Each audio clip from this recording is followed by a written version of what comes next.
going to talk about dense matrix problems, not sparse, dense problems. And we're going to be using what we would call direct methods for doing them. So we're going to solve systems of linear equations. We're interested in least squares problems and also in eigenvalue problems. That's sort of the general focus. And there are many problems which deal with linear systems and eigenvalue problems. I'm going to be talking about the dense kind, not the sparse kind. You've heard about some of the other packages that people have and are well used and are excellent state-of-the-art packages. I'm going to be talking about some of the state-of-the-art for dense problems. So dense systems, they occur in many applications. Wing design, radar cross-section, flow around ships, diffusion, a number of things, dense problems occur.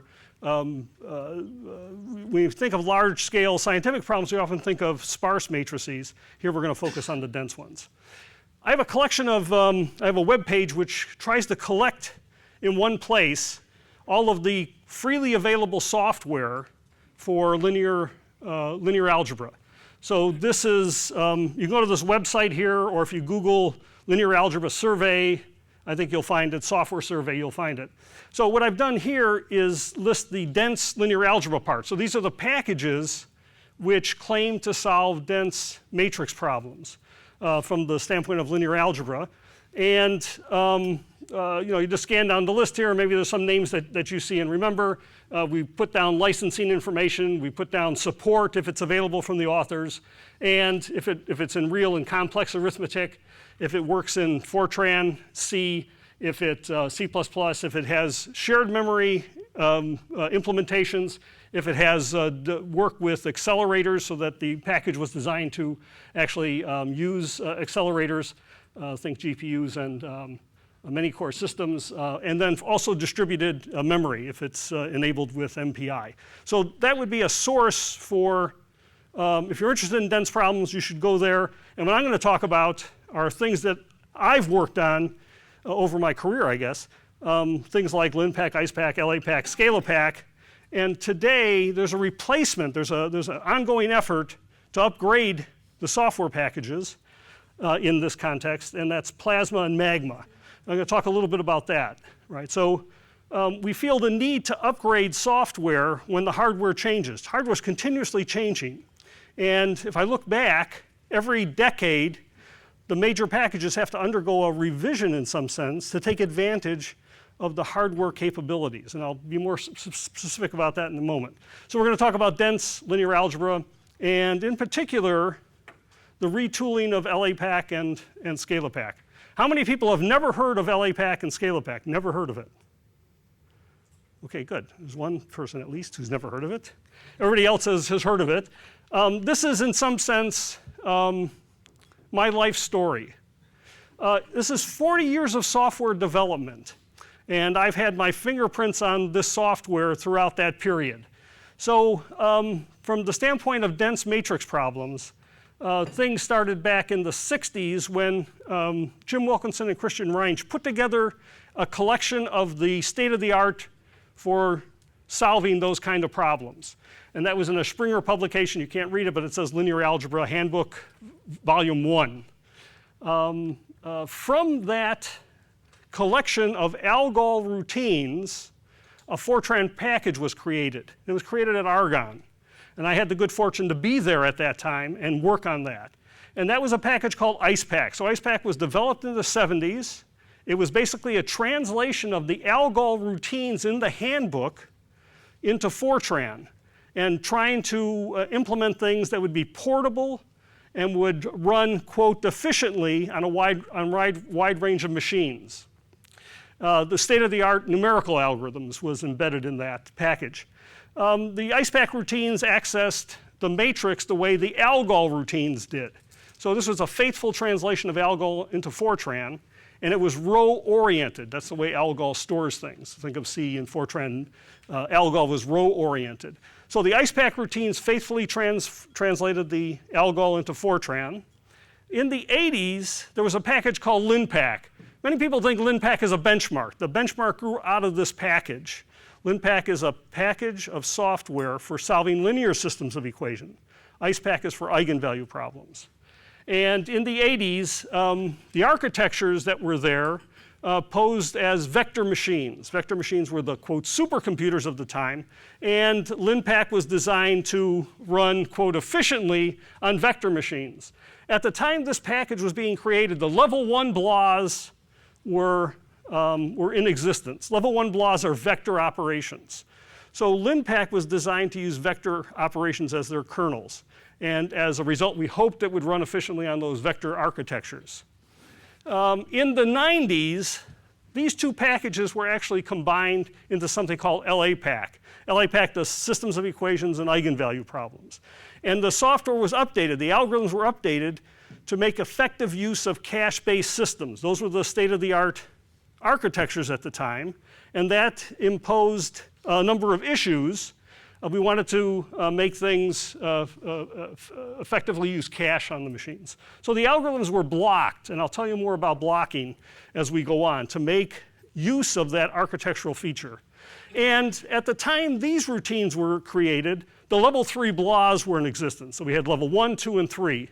Level 1 vector, level 2 matrix vector, level 3 matrix operations. Matrix operations are really good for cache-based systems. You can get very good reuse of data and get potentially very high performance. Okay, so that was up until the 90s, and again, this is for shared memory machines trying to exploit SMP architectures. And roughly in the 2000s, we looked at changing those routines and embedding them with message passing to effectively use distributed memory machines. So the library was taken and implemented to use MPI and to distribute the matrix in some way and to do the computation effectively across an ensemble of processors.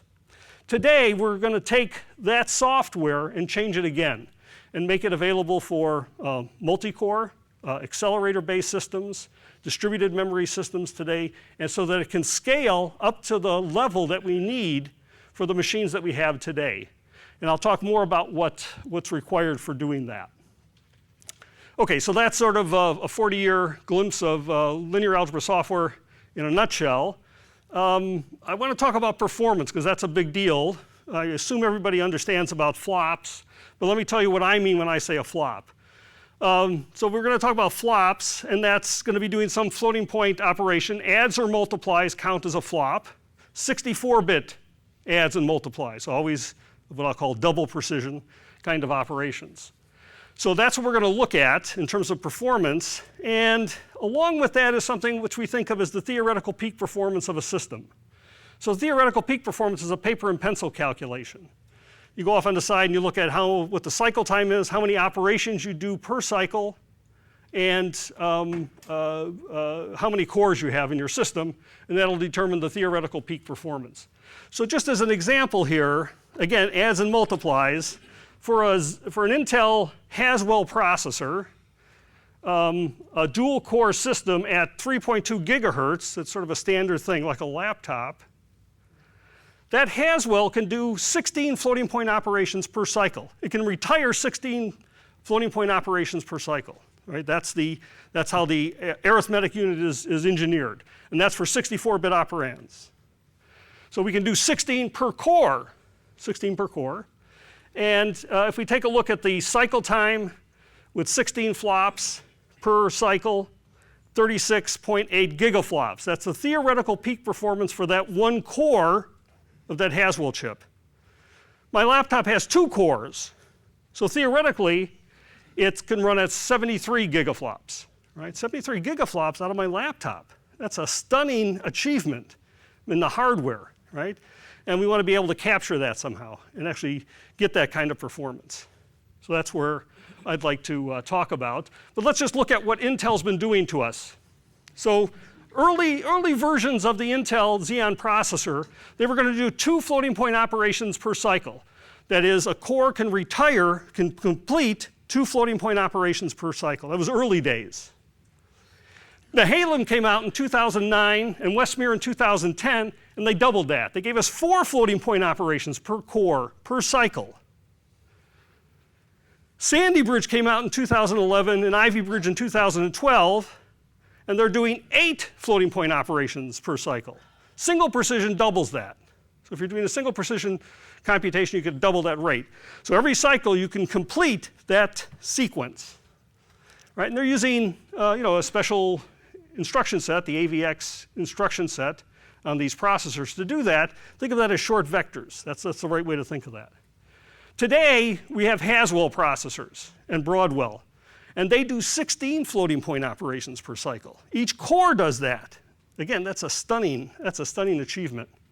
The Xeon Phi, the coprocessor that Intel makes, each of those cores also does 16 floating point operations, and there's 60 of them in a board, 60 cores in a board. That's where the performance comes in. And sometime maybe at the end of this year, Intel's next processor, Skylake, will come out, and it'll have 32 floating point operations per cycle per core. So that's the theoretical rate that processor can function at for floating point, right? So that's sort of the story for the arithmetic arithmetic, or the arithmetic potential there. The problem that we face is getting data to the processor, right? You've heard this before. Communication avoiding, Jim Demmel said. And a number of people have mentioned that. In order to get information from memory on that processor, it takes 167 cycles to get a piece of information from memory. 167 cycles. You could have done about 2,500 floating point operations in the time it takes just to get the data to where it needs to be. So you need to get reuse of that data if you're going to have high performance. If you're going to get at anywhere near the peak performance, you need to reuse that data because it's extremely expensive to get it. And that's from DRAM. Right? The rates are a little bit better as you get closer to the processor, but you see that number there has to be, initially you have to get the data from memory so that you're going to pay a penalty at some point, but you don't want to pay it every time you reference something. That would be a disaster. Okay, so let's look at a model. So here's my laptop. It has an Intel Haswell processor. The cycle time is rated at 2.3 gigahertz. So if you went to the spec sheet for that processor, it would say 2.3 gigahertz. And it's a Haswell, so it does 16 floating point operations per core. Intel has given us Turbo Boost. So on today's chips, Turbo Boost can raise the cycle time, make it run faster if the conditions are right. If the conditions are right in terms of not too many other things going on. Not a lot of heat being generated. If too much heat is generated, it'll bring the cycle time back to that 2.3. But if it can, you don't have to do anything, it'll raise it to get 3.5. So it's automagic in that sense. So the theoretical peak performance now for that single core could be 56 gigaflops. Single core 56 gigaflops out of that laptop. Cache is 6 megabytes. And memory here is, on the laptop, 16 gigabytes. And to move the data, I have to go across this bus here, and that bus is rated at 25.6 gigabytes per second. So that's where the long time comes in. That's where all those cycles went in delivering that. That's a very slow rate, given the computing power that we have up there. Okay, so we got to remember these numbers. We're going to look at a little model. There's a CPU, there's some cache with a certain size, there's main memory, and there's a transfer rate, and there's a floating point execution rate as well, right? So now the question is, what happens if I run something on my machine? So let's take some vector operations. So here's some very simple vector operations. These are called the level 1 operations, right? We're going to take an AXP, AX plus Y. And in order to do that, I'm going to do two n floating point operations, n multiplies and n additions, the vectors of length n. And I'm going to reference some data. I have to get some data, right? How much data? Well, I'm going to reference 2n pieces of data, and I'm going to store 1n piece of data. So I've got 3n pieces of data in motion. Think about a dot product. Taking a vector times another vector and accumulating the results. The same number of floating point operations is there. A little bit different in terms of the data push and pull. Same pull data, 2n, and you only have one result to return. So what happens on my machine when I execute that? So in this little experiment, I'm going to take the vectors to be very large, to fill up cache. That's the goal here. So I'm going to take two vectors, x and y, of length 375,000. That fills up cache. That's just exactly 6 megabytes. So the two vectors fit into cache. So the time to move those vectors from memory to cache, I've got 6 megabytes of memory. I've got 25.6 gigabyte transfer rate. So it takes 0.23 milliseconds to move that data. And now I'm going to do some floating point operations when I get it. I'm going to do those 2n floating point operations.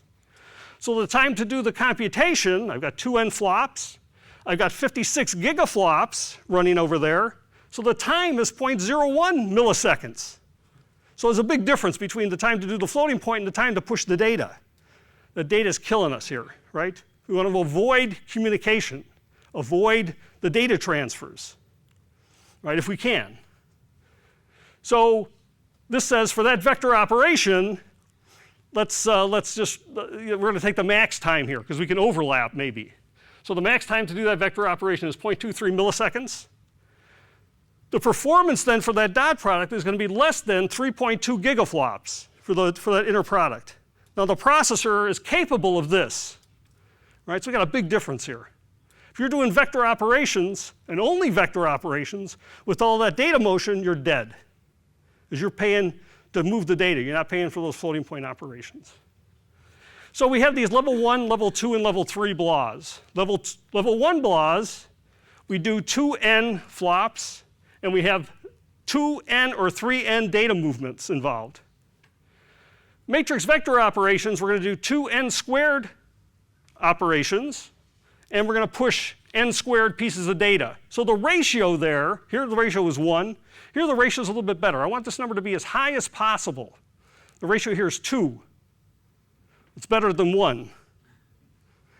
If I do a matrix-matrix operation, I've got two matrices that I'm going to be multiplying together and accumulating in a third. So I've got 2n cubed flops, if they're square, and 3n squared memory references. So the ratio between those two is in my favor. I've got n cubed flops, n squared data movement. That's a surface to volume effect. That's a good thing. So the ratio there is 2/3 n. So that looks like I have a potential to reach high performance with that. Okay, let's take a look at what a matrix vector operation does. So I've got a matrix. I'm going to have that size at 860, size of the matrix so it fits in the cache. And I'm going to transfer that information, and I'm going to do floating point operations on it. So the time to move the data is the same. It's 6 megabytes. So it's 0.23 milliseconds. Same amount of data is being moved. I fixed the problem size to do that. And now the time to do the computation is 0.26 milliseconds. So again, we're paying roughly the same for move the data as we are for doing the floating point operations. Right? So what does that tell us in terms of performance? Again, if we take the max of those two things, that says matrix vector has a peak of 5.6 gigaflops. Remember, the peak performance here is 56.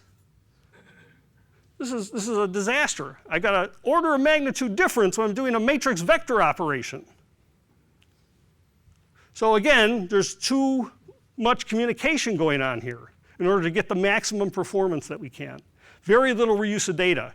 The only reuse of data here comes about because of that vector, x.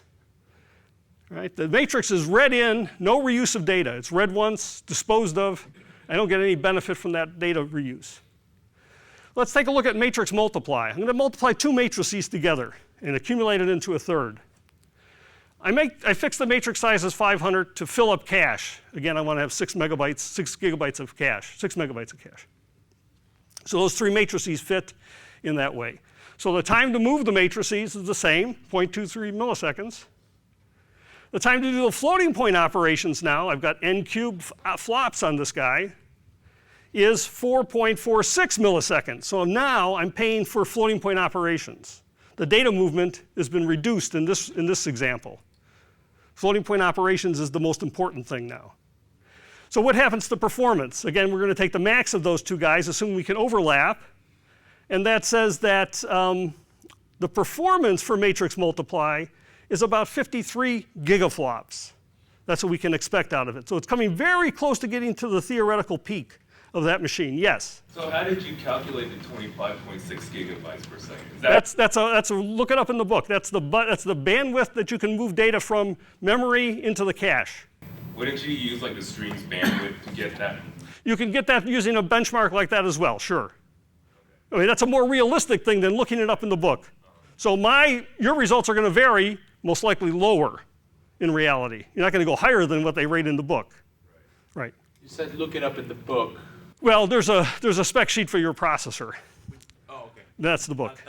That's the book, yeah. So you go to the Intel website, or some guy has a hardware processor thing. You look it up there, and it'll give you the specs for all the processors, and you can figure it out.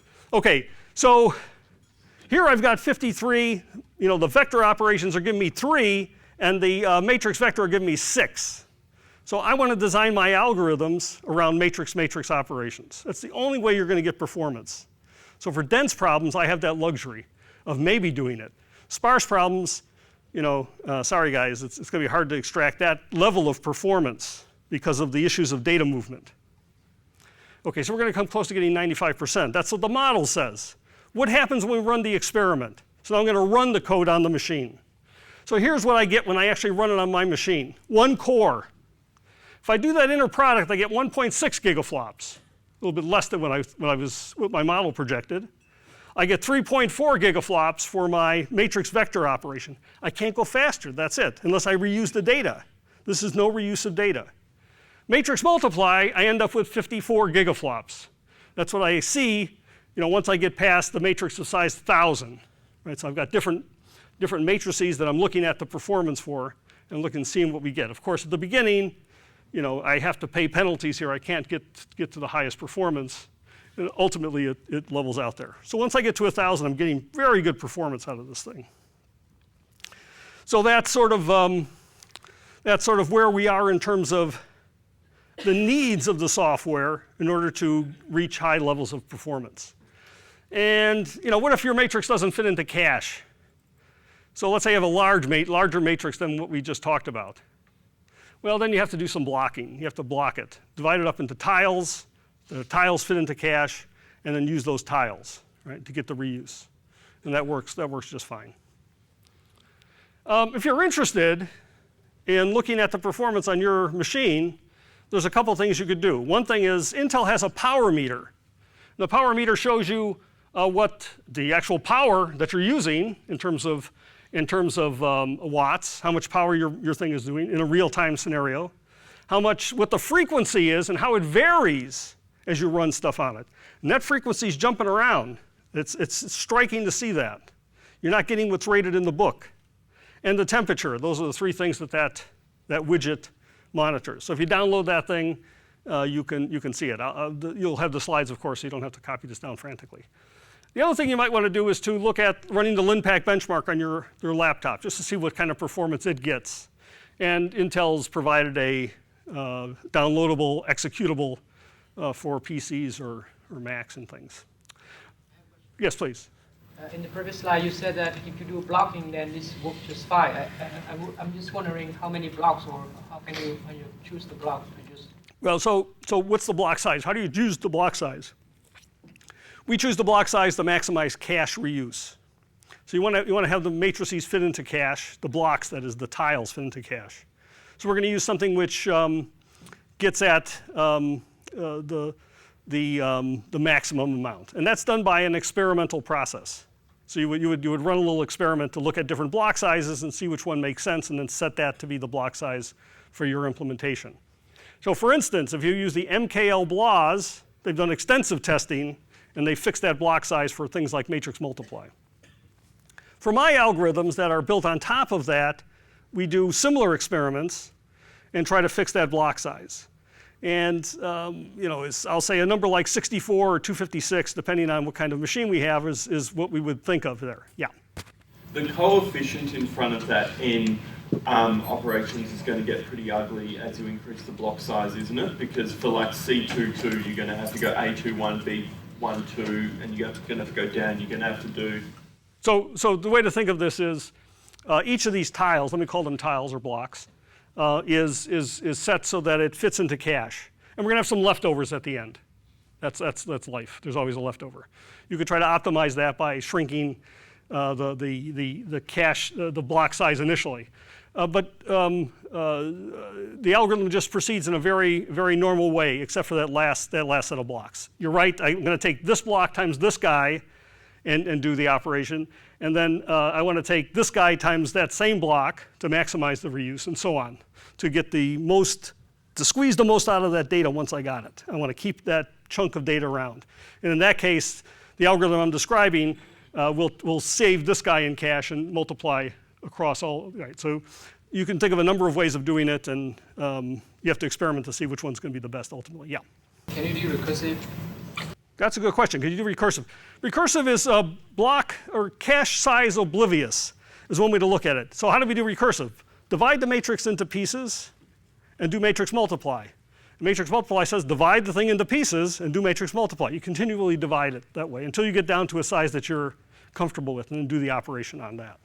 So that's a strategy for doing it also.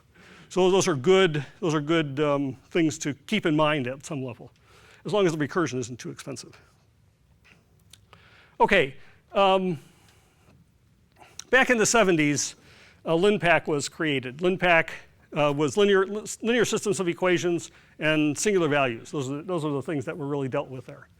And the algorithm that was used was column-oriented with Fortran stores things. We only had level 1 BLAs. So we're going to basically, at some stage of the algorithm, think about zeroing out this red column, introducing zeros down it, and then we have to apply a set of transformations which did that to the rest of the matrix. And that's the way the LinPack algorithm worked. So it's zeroed out and then applied, zeroed out and applied. Went through that phase over and over again. That's a terrible algorithm by today's standards. We're referencing too much data. Too much data is being passed around, vectors no less. The algorithm runs not so good on today's machines as a result of that. So as we became more aware of cache on our architectures, we decided to change the implementation. And that's when, in the 80s, LAPACK was created. LAPACK was focused on squeezing the most out, doing matrix operations, blocked operations whenever possible, instead of those vector operations. And the way to try to conceive that algorithm, instead of zeroing out one column, we zero out a set of columns. That is, we zero out the first one, we apply it to the second, third, fourth, fifth, and then after we do that, we go back and zero out the second column, apply it, the third column, apply it. So we go off on the side and do that. That's a separate calculation. We just generated a bunch of transformations, and now we're going to apply them as a block to the rest of the matrix. So we're going to get a matrix multiply out of that, and that's going to run at much higher performance levels, right? Over an order of magnitude than what we got with LinPack on these machines. So that's the way things were structured for LAPACK.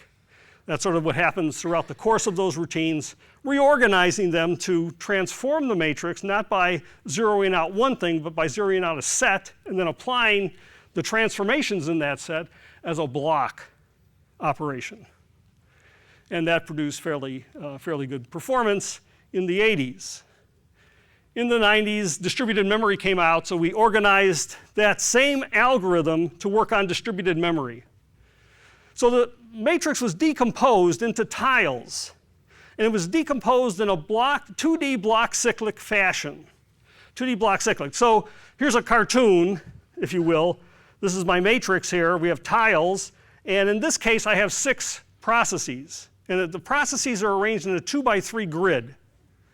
And then the matrix is decomposed by a block size so that processor 0 gets a big chunk, not contiguous, but from around the matrix in that way.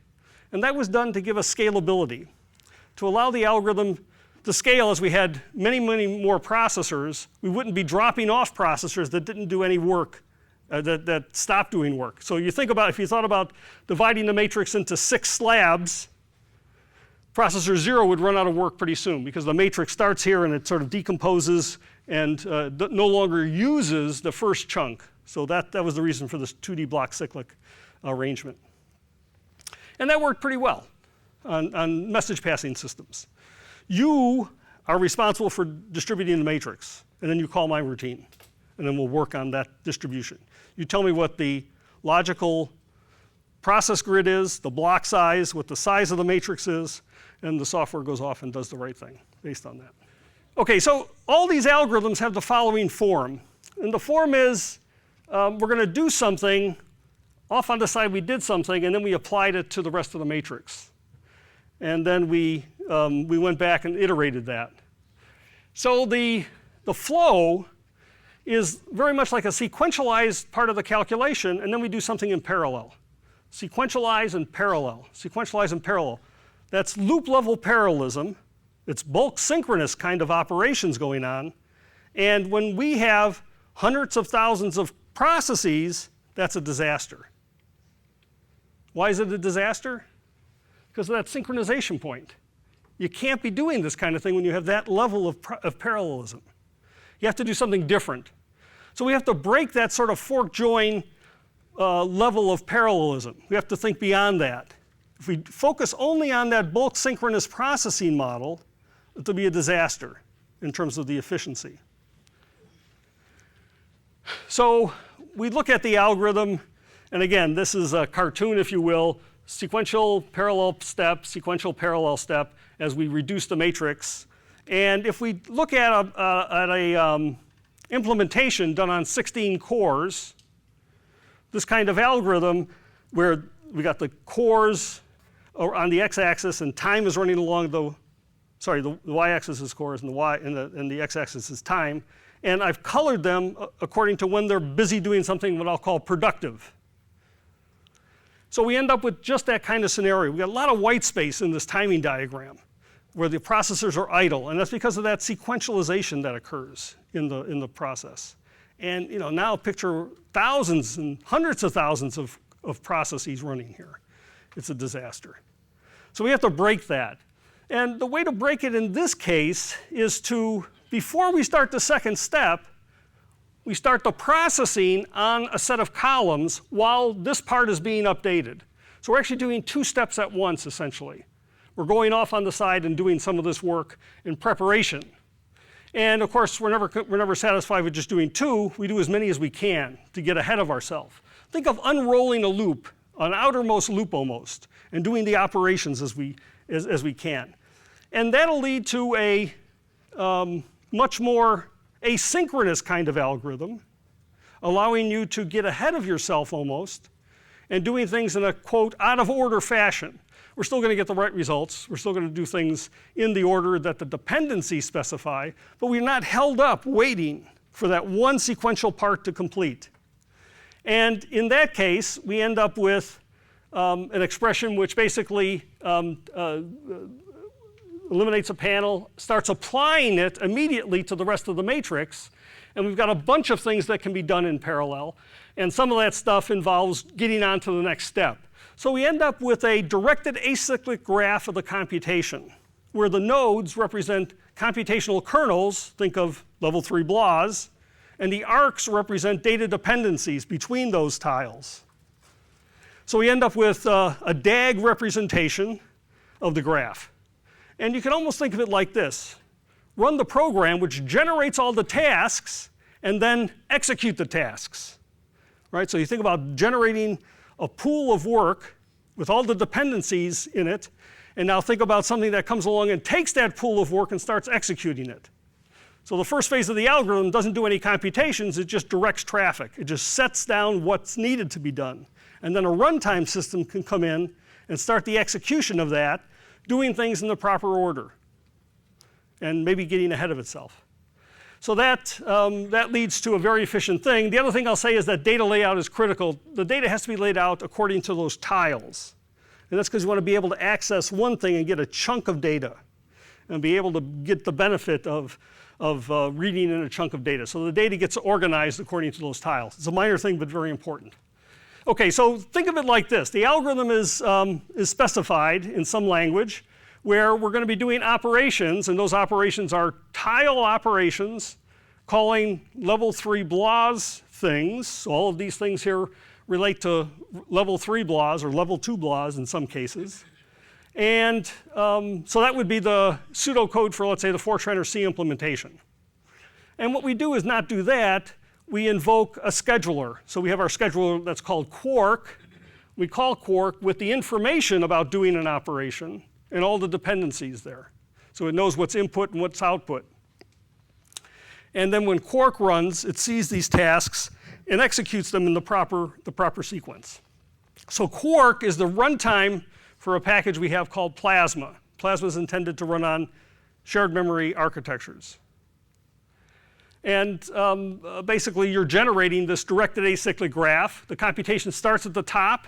The arcs represent dependencies so that this guy can't fire off until that first one completes.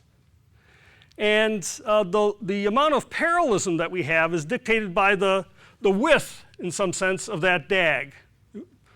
Wider DAGs are better, right? You get more parallelism. There's also something called a critical path, the longest path in this graph. And ideally, you want to execute that longest path first. You want to go down the longest path to free up all the parallelism. Right? Sometimes you don't have that luxury. So that's sort of what Quark does. It executes a directed acyclic graph. The codes themselves generates the tasks and the dependencies. So Plasma's, that's what its job is. And when you run these DAGs and run the implementations, you get a much better utilization of the underlying architecture. So this was our cartoon for doing fork join parallelism. When you do it using the DAGs, implementing it using the directed acyclic graphs and scheduling things, you end up with a much more compressed, much more efficient implementation. You're not waiting around for that synchronization to occur. Okay, so that's the strategy, I'll say, of this package, is to implement things on top of, with the concept of generating directed acyclic graphs, and then have a runtime system that executes them. There's many runtime systems. We made our own up because we needed something that fit our level of description, sort of very important, our level of notation. And ultimately, at some point in the future, there'll be a runtime system that gets created for everybody to use. That's at least what we would hope for. Okay, so these DAGs can be very large. It could be enormous in terms of how things are run. Again, we want them to be very fat because that exposes a lot of parallelism. The problem here is the DAGs are too big. I can't generate the whole DAG. So what I end up doing is to generate a window on the DAG, a section of it, and begin the execution. And as the execution progresses, that window slides down the DAG and more tasks are exposed. The problem with that is I don't have the luxury of seeing the critical path. I don't have the critical path in front of me to examine. And our system is built so that the user can hint and say, this guy here is real important. You want to do this before anybody else, if you can. And that sort of gives us a handle on that. Okay, so our algorithms are implemented in this fashion. We've run them. We've created a package called Plasma. You can download it to run. And these cartoons are intended to give you a feel that we're doing pretty good. The LAPACK routine, this is time, this is the size of problems, this is the rate of execution we see. We're doing the same number of floating point operations in this case. And the LAPACK routines here, the MKL routine that you would get from Intel they have a routine for doing this factorization. This is a Cholesky factorization. The matrix is symmetric and positive definite. And we're solving a system. And the routines that we have, give much higher performance than the other guys. And Plasma sort of built around this idea. So all of the decompositions, the LU factorization has the same characteristics. It performs better than what the vendors were doing initially. So we have an interaction with the vendors, as you would hope. So all of our software gets exposed to Intel. We have a collaboration with the MKL guys. And they pick up our software, and whenever they see we're doing a better job, we think that they're using our routines then. They don't let us see their routines. So it's a one-way street. We give our stuff away. We see an improvement and say, they probably picked that up. Our source code's available. And they have a much harder problem in some sense. We're doing a very general package. QR factorization, again, we have tiles at our disposal. We're going to do a factorization that's a little bit unconventional. I know Jim Demel talked about communication avoiding QR factorization. This is a more standard one. We reduce a tile and then we use that tile to start introducing zeros below it. Right? That's sort of the implementation that we have for the QR factorization in Plasma. And we also have what Jim calls communication avoiding. So the communication avoiding QR would do, instead of doing just zeroing out one block initially, it zeroes out a bunch of them. And then it uses that bunch to zero these things out in parallel, and then these guys here are eliminated in parallel, and finally you get the last one. So that's a strategy that works very well for what Jim calls tall, skinny matrices. Tall, skinny matrices, this is an ideal way of doing it. And so you build up this tree of computations, basically, doing QR on that, in that fashion, and then you end up with performance that looks something like this. So this is the theoretical peak performance for this particular processor is listed here. The peak performance for matrix multiply is listed here. So that's the difference between the theoretical peak and a matrix multiply. And then we have different versions or implementations of the QR factorization. This is the original LAPAC one, which did blocks. So you can see the big difference here. MKL's version, so that's the one that Intel had initially. It was a little bit better than the LAPAC one, but certainly not nearly at that point. This is a ScalaPack implementation run on a shared memory machine. So ScalaPack uses message passing.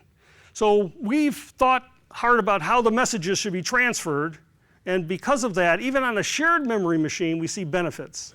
So we use a version of MPI which works on a shared memory machine. It doesn't actually pass messages, it just passes pointers and saying this stuff's here, and use it.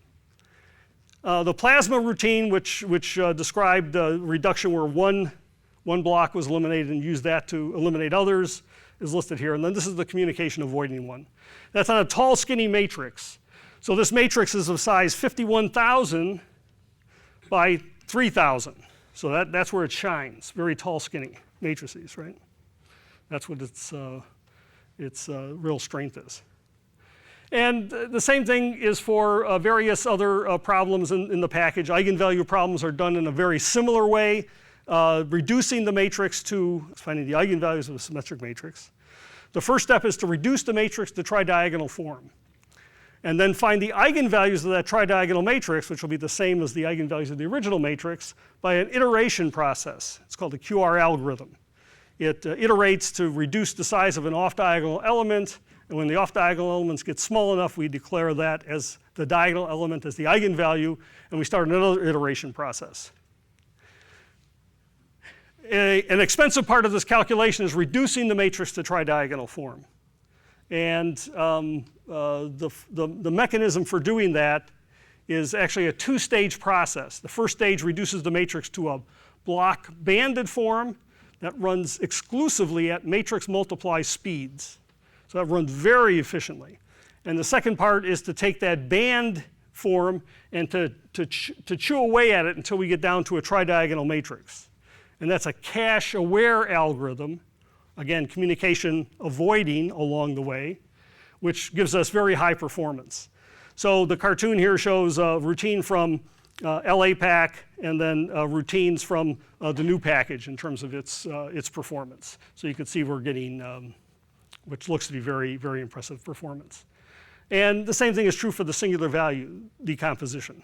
So singular values are an important, think of it as a Swiss Army knife for numerical calculations. You can get a lot of information about the underlying matrix that you have from looking at the singular values. Principal component analysis is another way of saying that. And so there's an algorithm for exposing that in a very, very efficient way. Now we have a library, and we're generating these DAGs. And with a library, occasionally you want to do a number of operations in sequence. So in this case here, we're computing the inverse of a symmetric positive definite matrix. So we're interested in variance covariance problems. So we're taking a matrix, symmetric positive definite. We're going to ultimately find the inverse explicitly of that matrix. And there are three routines that are used in Plasma for doing that. One factors the matrix into its Cholesky factorization. The second routine takes that L that's generated and computes the inverse of it. And the third routine multiplies L by itself, the inverse of it by itself, to compute the inverse of the original matrix. So 3 routines are called, and those routines have a DAG representation. And when I look at the performance for each of those routines, it looks like this. Right? So we're getting pretty good utilization. At the end, things are collapsing, so we don't have as much work to do, and I can't keep 48 cores active. So that's a run with 48 cores, I think. So because we have a library, and because the library interacts with a scheduler, we can think about taking those DAGs and sort of collapsing them into one DAG. So those DAGs have dependencies. So this guy here, tells these guys when they can start execution. But there's a border there. It's a call to this routine, a call to this routine, a call to another routine. But let's let all the tasks sort of merge together. And that generates a directed acyclic graph of the combined execution. And that directed acyclic graph is the same as that in terms of the execution, but it can run much faster. So I don't have to wait until this guy finishes before this computation here can start up. And that leads to a much more compressed timing graph for this particular implementation, where we compressed, again, a lot of that white space out and get something which is much more efficient. The scheduling is going across the 3 routines that were called there to effectively enable that.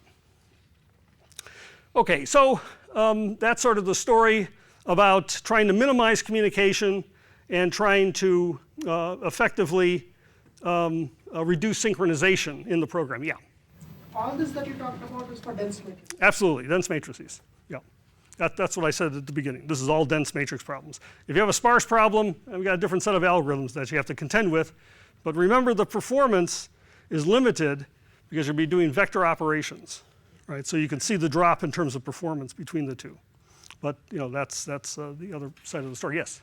Can you comment on the sort of software design aspect of this? I mean, if you've got these nice separated routines that you're now sort of merging together, I Right. can imagine that gets kind of complicated. Yes and no. So it's actually quite simple, to be honest, because the tasks are being generated by the program. They're being dumped into a pool of work.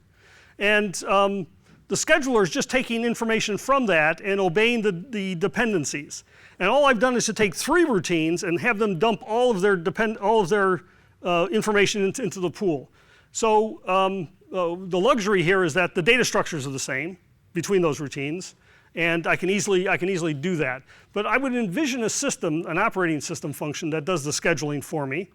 There's one, CUDA has some stuff, by the way, that's quite attractive for this when you're running on its GPU.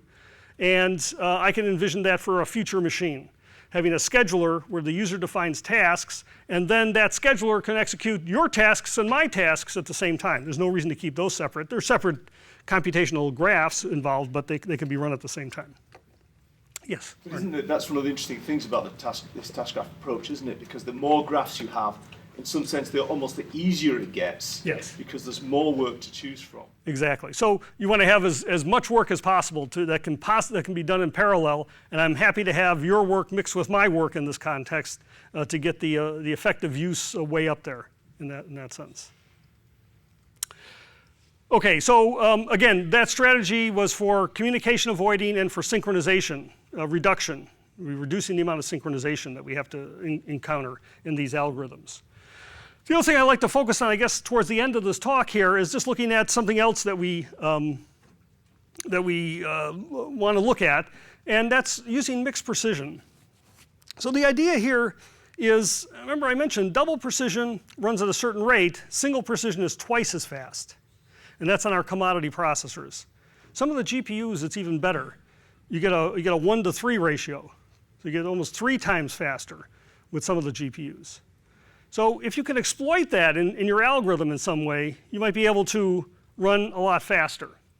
So the idea here is to think about reformulating your problem in some sense, and to think about doing a computation using both single and double precision, mixed precision in your algorithm.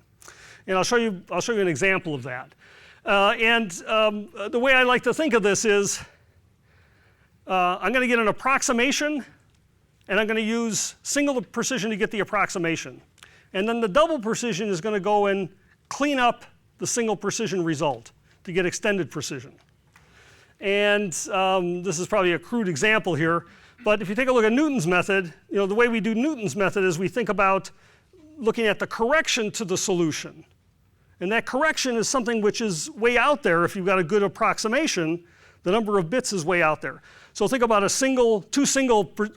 conceptually think about two single precision results where we're going to be putting them together, where I'm getting the leading bits from the approximation, the initial approximation, and then I'm going to be correcting it with the other part.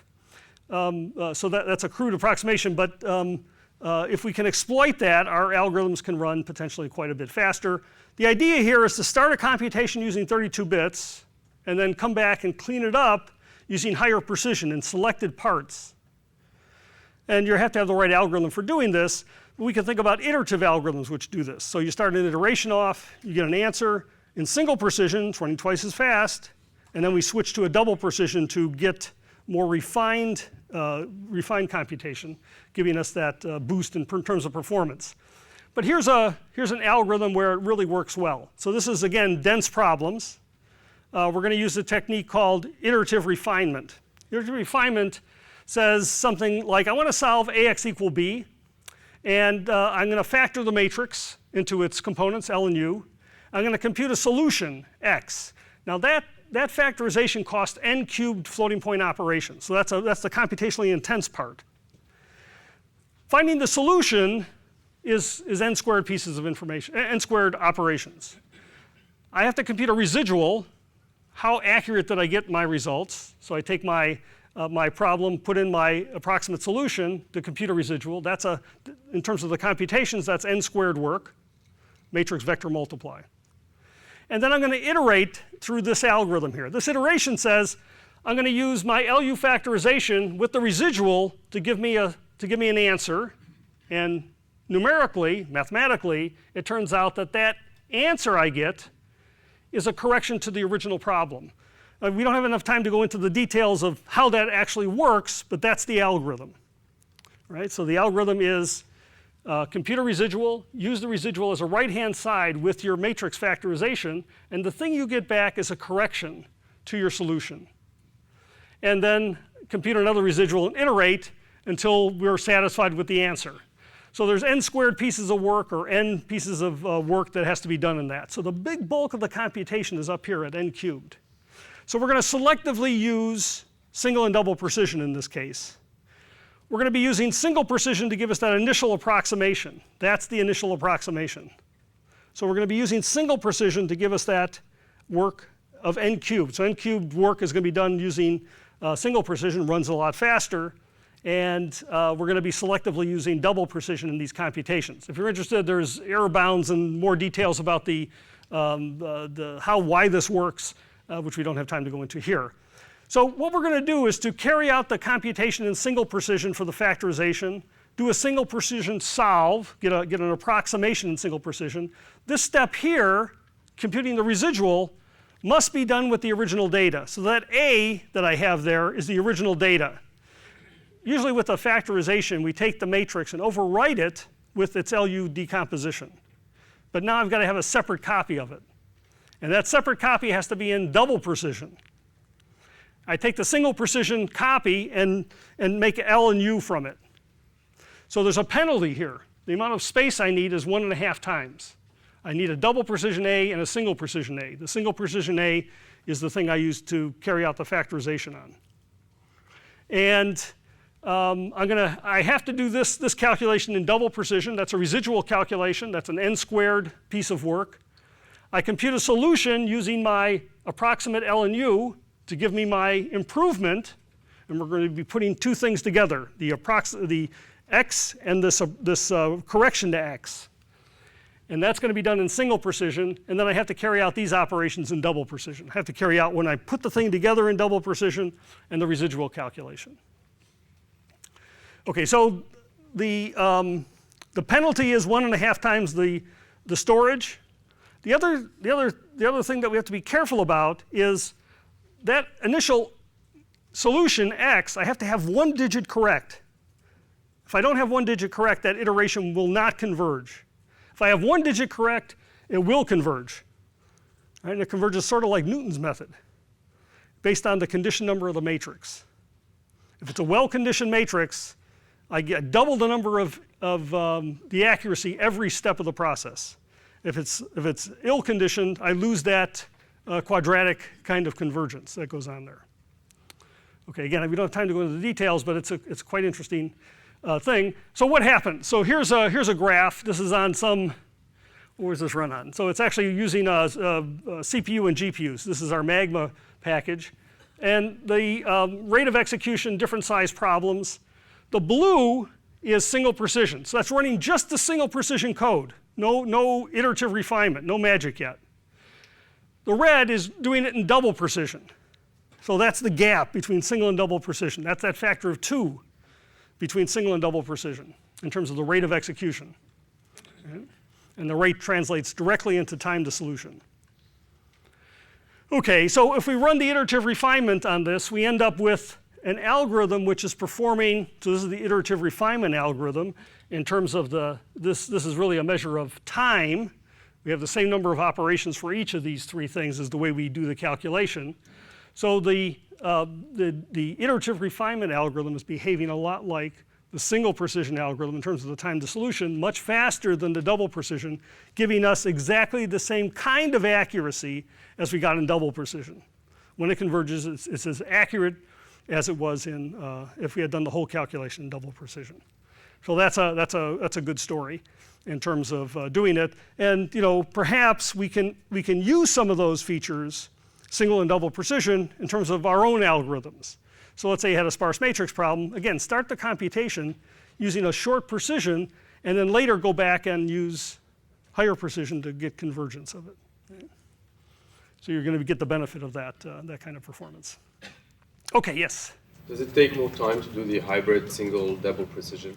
Does it take more time? So it takes more operations to do it, but because I'm doing the operations in 32-bit arithmetic, the time to solution is actually less. So that's a measurement of the time to solution, because we're using the same number of operations for each of those. So I'm not cheating, in other words. So that's a reflection of the time to solution in that case. Yes? Is this something that a library does by itself, or we have to do that? So that's a good question. If you use the routines in our package, there's a routine which does this, but remember the penalty, it's 1.5 times the storage. So you have to pass in a double precision and a single precision copy of the original matrix. So if you have the luxury of allowing for that, then you would want to call the routine that does this. And it's in the package, it's in LAPACK and it's in Plasma. And those things run at better performance levels. Yep.